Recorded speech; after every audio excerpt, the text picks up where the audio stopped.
Magandang araw! Ang ibabahagi ko sa inyo ngayong araw ay tungkol sa epiko.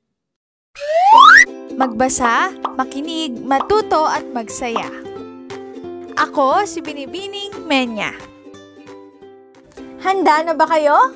Tara na, umpisa na nating isa-isahin at pirapirasuhin ang mga detalyeng nakapaloob dito. Maaari kong ibigay ang soft copy ng video na ito, mag-email ka lamang o kaya naman ay mag-message sa aking Facebook page. Ilalagay ko ang aking email sa gitnang bahagi ng video at ang Facebook page naman ay sa huling bahagi matatagpuan.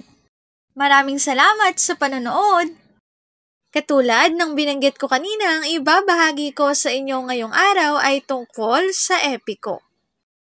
Ang epiko ay isang tulang pasalaysay na nagsasaad ng kabayanihan ng pangunahing tauhan na nagtataglay ng katangiang nakahihigit sa karaniwang tao o may supernatural na katangian na kadalas ay buhat sa lipi ng mga Diyos o Diyosa.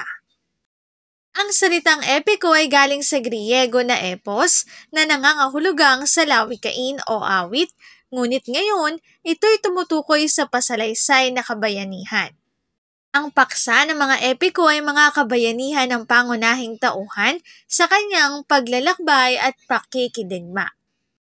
Narito ang aking sanggunian ng mga impormasyong nakatala sa bawat slides. Kung interesado kayo na magbasa pa, maaari niyong bisitahin ang website na ito. Epiko, dito na nagtatapos ang aking pagbabahagi. Muli, magbasa, makinig, matuto at magsaya. Ako si Binibining Menya. Paalam!